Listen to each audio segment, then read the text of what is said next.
캐나다에서 아스트라제네카 백신 접종 후 첫 사망자가 나왔습니다. 퀘벡주에 사는 54세 여성입니다.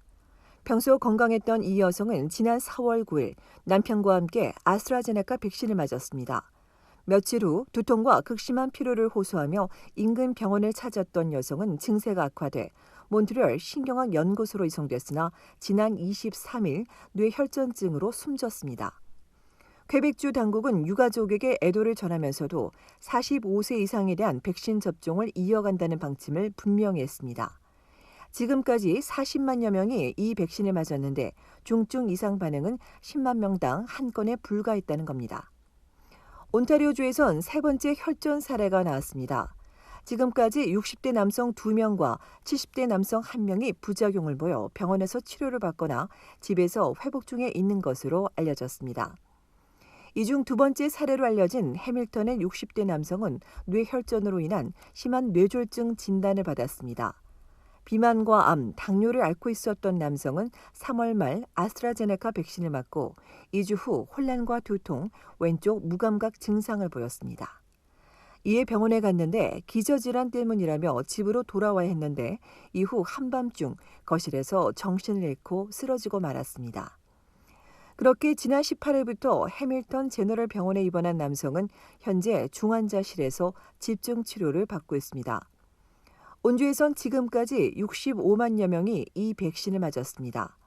국립접종자문위원회는 백신 접종 후 숨이 가빠지거나 호흡곤란, 흉통이나 복통, 시야 흐림이나 심한 두통, 종아리가 붓거나 통증, 피부에 멍 또는 출혈이 보이면 즉시 병원을 방문해야 한다고 전했습니다. 이외에 두드러기와 입술이나 입, 목이 붓거나 알러지 증상이 나타나도 바로 전문가 진료를 받아야 한다고 강조했습니다.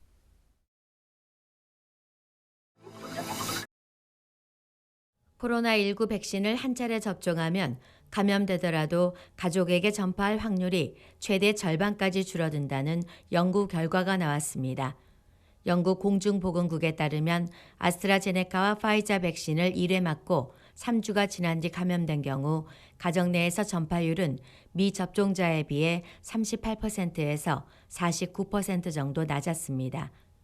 이 같은 효과는 접종 2주 후부터 확인됐고 모든 연령대에서 비슷하게 나타났습니다. 또 백신을 맞고 4주가 지나면 감염되더라도 유증상일 확률이 60에서 65% 줄어든다고 연구진은 덧붙였습니다.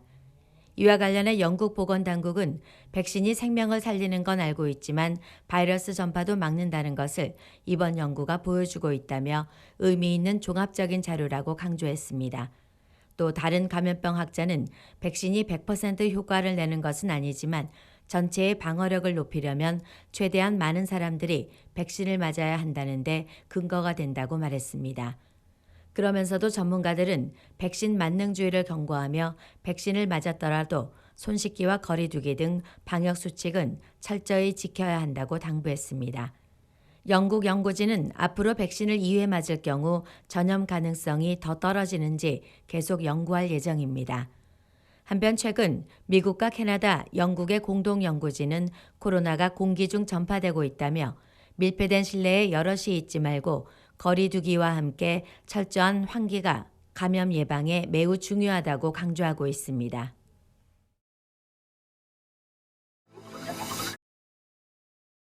한국 정부가 다음 달 5일부터 백신 접종을 완료한 경우 14일에 의무 격리를 면제하기로 했습니다.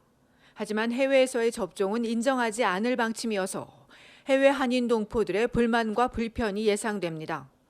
한국 정부가 인정하는 백신 접종 완료자는 한국 정부가 허가한 백신을 한국에서 2차례 맞고 2주가 지난 경우를 말합니다. 이 접종 완료자는 해외로 출국했다 귀국할 때 검사 결과가 음성이고 무증상이면 격리 기간 없이 생활이 가능합니다. 단 남아공이나 브라질 등 변이 바이러스 유행 국가에서 입국하는 경우는 제외됩니다. 또 확진자와 밀접 접촉했더라도 무증상의 음성이면 격리가 면제되는데 대신 14일 동안 능동 감시와 2차례 검사를 받게 됩니다. 정부가 백신 접종자가 늘어나면 혜택을 더 늘린다고 밝혀 해외 동포의 의무 격리 면제는 더 기다려야 할 것으로 보여집니다.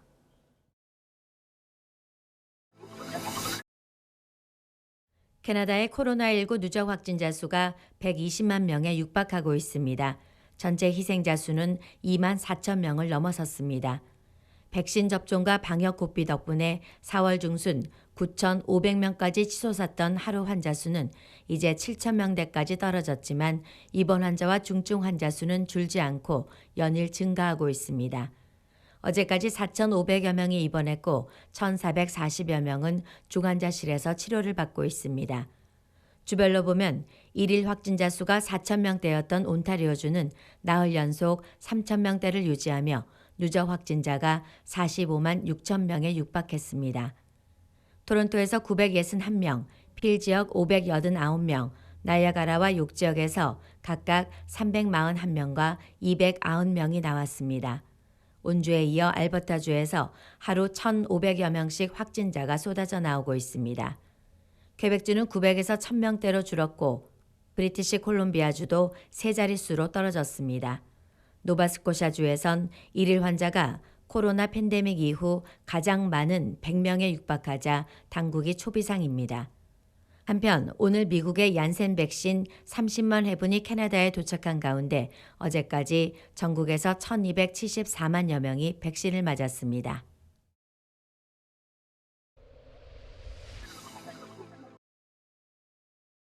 온타리오주 토론토 경찰이 놀스역에 있는 통증 클리닉 직원을 성폭행 혐의로 기소했습니다. 토론토 경찰에 따르면 61세인 수사노 타나엘은 지난 1월 19일 예약하러 찾아온 31세인 여성 고객을 상대로 성범죄를 저지른 혐의를 받고 있습니다. 지난 20일 남성을 체포한 경찰은 타나엘이 2020년부터 핀치 에비뉴 웨스트와 더프린 스트리트 인근 샴페인 드라이브 2번지에 있는 통증 클리닉에서 일해왔다며 이번 사건에 대해 알고 있거나 제보 내용이 있는 사람들은 경찰에 연락해 줄 것을 요청했습니다.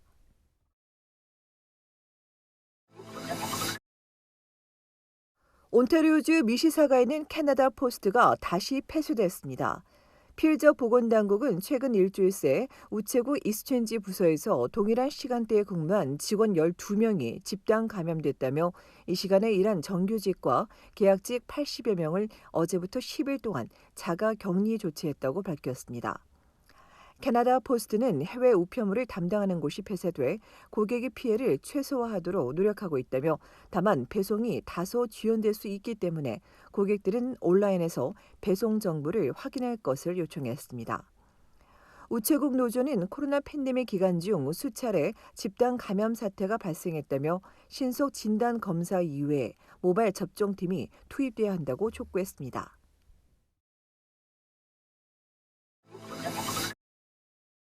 온타리오주 토론토시가 백신 접종 정보를 알려주는 백신 헌터스와 공식 파트너십을 체결하고 집단 접종소에 대한 소식을 전하기로 했습니다.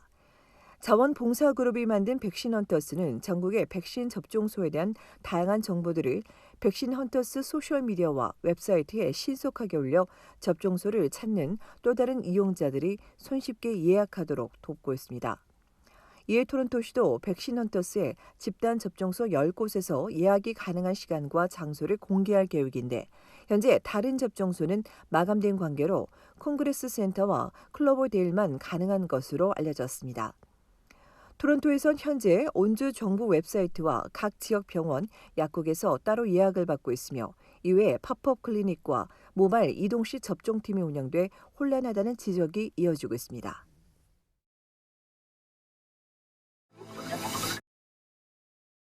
브리티시 콜롬비아주 정부가 어제부터 핫스팟 지역에 대한 백신의 접종 허용 연령을 30세 이상으로 확대했습니다.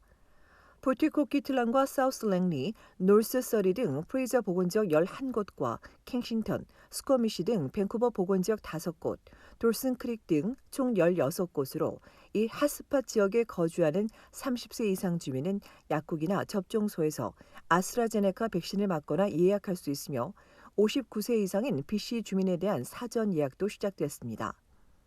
한편 BC주의 하루 신규 확진자 수는 799명으로 1,000명대에서 줄었지만 병원 입원 환자 수는 다시 500명대로 늘었으며 한 달 만에 처음으로 단 한 명의 사망자도 나오지 않았습니다.